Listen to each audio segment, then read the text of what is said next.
First இந்த இடத்துல நிற்கிறதுக்கு காடுக்கு ரொம்ப பெரிய தேங்க்ஸ் சொல்லிக்கிறேன். என்னோட நேம் சரோஜினி.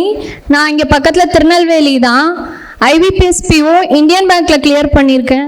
இங்கே நான் ஜாயின் பண்ணோன்னே எல்லாருமே கேட்டாங்க, திருநெல்வேலியை விட்டுட்டு யாராவது தூத்துக்குடியில் வந்து படிப்பாங்களா, அங்கே இல்லாத இன்ஸ்டியூட்டாக இங்கே இருக்குது, எல்லாமே சுரேஷ் தான், ஏன் இங்கே வந்தீங்க அப்படின்லாம் கேட்டாங்க.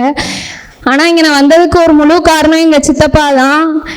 எனக்காக எல்லாமே பண்ணாங்க. ஃப்ரம் த ஃபஸ்ட்டு டேலேருந்து லாஸ்ட் வரைக்கும் அவங்க எனக்கு பிடிச்ச கையை விடவே இல்லை. ஒரு இது வரைக்கும் நான் எழுதாத எக்ஸாமே இல்லைன்னு கூட சொல்லலாம். RBI grade B, NABARD, railway exam, SSC, banking எல்லா எக்ஸாமுமே எழுதியிருக்கேன். 30+ எக்ஸாம்ஸ் எழுதியிருப்பேன்.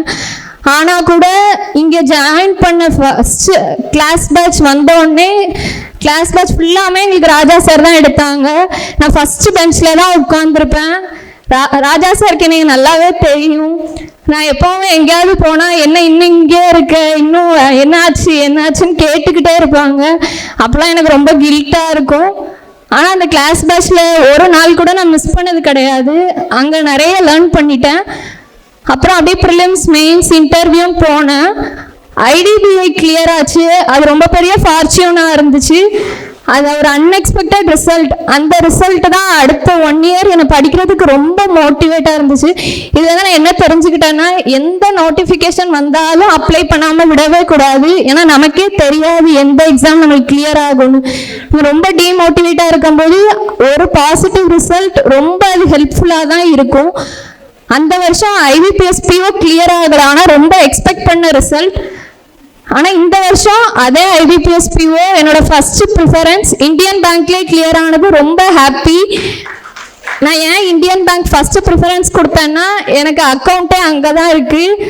நாங்கள் பேங்க்குக்கு போகும்போது எங்கள் அம்மா சொல்லுவாங்க, இந்த பேங்க்லேயே நீ வேலை கிடைச்சா நல்லாயிருக்கும், நான் உனக்கு மத்தியானம்லாம் சாப்பாடுலாம் செஞ்சு எடுத்துகிட்டு வருவேன் அப்படின்லாம் சொல்லுவாங்க. அதனால் ஒரு தடவையும் நான் அப்ளை பண்ணும்போது அதில் வேக்கன்சி இருக்கா இல்லையா, எவ்வளோ கம்மியாக இருக்குது எதுவுமே பார்க்க மாட்டேன்.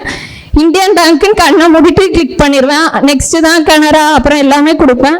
அதில் கிடைச்சது ரொம்ப ப்ரௌடாக ஃபீல் பண்ணுறேன். ஃபஸ்ட்டு என்னை காலேஜ்லலாம் ரொம்ப ஸ்ட்ரகிள் பண்ணேன்.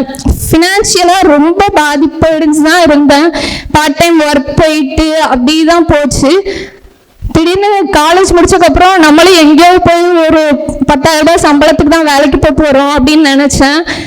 எங்கள் அக்கா என்ன நினச்சானே தெரில, அவ்வளோ கஷ்டத்துலேயும் எக்ஸாமுக்கு நீ படி அப்படின்னு ஒரு வார்த்தை சொன்னான். நானும் சரி நம்மளால முடியும் போல அப்படின்னு நினச்சி, ஃப்ரெண்டு ஒருத்தி அந்த டைமில் பேங்க் எக்ஸாம் படிக்கிற மாதிரி இருந்துச்சு. 2 பேரும் சேர்ந்து அலைஞ்சு திரிஞ்சு ஒரு இன்ஸ்டியூட்டில் ஜாயின் பண்ணோம். அப்புறம் அங்கேருந்து சித்தப்பா என்னை மாற்றி தூத்துக்குடி கூப்பிட்டு வந்துட்டாங்க. என்னை ஜாயின் பண்ண வச்ச friend last year union bank, IBPSPO, RRB clerk எல்லாமே கிளியர் பண்ணிட்டாங்க.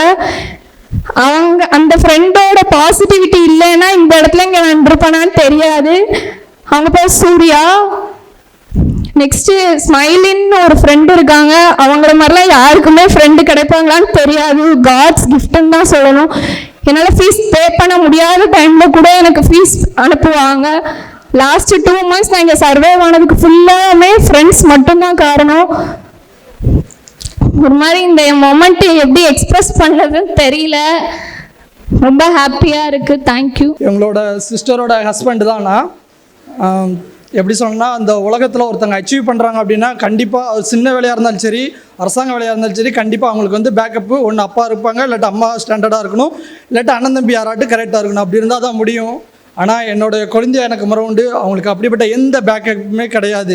ஏன்னா அப்பா வந்து கொஞ்சம் மன வளர்ச்சி சம்மந்தப்பட்ட, ஏன்னா குடும்ப சூழ்நிலை நிமித்தமாக ஒரு சில நேரம் கரெக்டாக இருப்பாங்க, ஒரு சில நேரம் ஒரு மாதிரி இருப்பாங்க. வீட்டில் எப்போதுமே அடிதடி அப்படிங்கிற ஒரு சூழ்நிலை தான் இருந்து கொண்டே இருக்கும். 2 month ஆக தான் இருக்கும். ஒரு தங்க நாணயம் கோல்டு காயினை கொண்டு 70 ரூபாய்க்கு விற்று மதுபானம் குடிச்சுட்டு வந்துட்டாங்க. அவ்வளோ சிட்டியான சூழ்நிலை காணப்பட்டுச்சு. அக்கா அவங்கள தான் கெட்டியிருக்கிறேன். அவங்க படித்தாங்க, ஃபவுண்டேஷன் எல்லாமே படித்தாங்க, எல்லா தகுதியும் இருந்துச்சு. ஆனால் சொந்த பந்தம் எல்லாமே ஒதுக்கி வைக்கப்பட்ட ஒரு நிலைமையில தான் இருந்தாங்க. வாடகை வீட்டில் தான் இருந்தாங்க. அம்மா காலையில் எழுந்திரிச்சு ஓடணும், நைட்டு 10 மணிக்கு தான் வருவாங்க. அக்கா நைட்டி ஒர்க் பார்க்காங்க. அவங்க பார்க்க வச்சு தான் படிக்க வச்சாங்க. இவ்வளோ கஷ்டம், அநேக வேதனைகள், அநேக சோதனைகள், அநேக கண்ணீர்கள், அவமானங்கள் மத்தியிலும் இந்த சுரேஷ் அகாடமியின் மூலமாக அதை சாதனையாக மாற்றி கொடுத்த என் குழந்தையாவுக்கும் சுரேஷ் அகாடமிக்கு மிக மனமார்ந்து நன்றியை சொல்லிக்கிறேன். ஒன்றே ஒன்று சொல்லிக்கிட்டேன். இந்த உலகத்தில் சொல்லுவாங்க முழுகாத ஷிப்பே பெரிய ஷிப்னா அது ஃப்ரெண்ட்ஷிப் தான் சொல்லி. அந்த ஒரு சில முக்கியமான ஒரு சில ஃப்ரெண்ட்ஷிப் நல்ல ஃப்ரெண்ட்ஷிப்பை வச்சாங்க. அந்த ஃப்ரெண்ட்ஷிப் மூலமாக இந்த இடத்துல தலைநிமிர்ந்து நிற்கத்தக்கதாக கடவுள் நல்ல கிருபையை கொடுத்திருக்கிறார். இந்த வாய்ப்பினை கொடுத்தவர்களுக்கு நான் மனமார்ந்த நன்றியை செலுத்துகிறேன். சுரேஷ் IAS அகாடமி, வெற்றியின் முகவரி.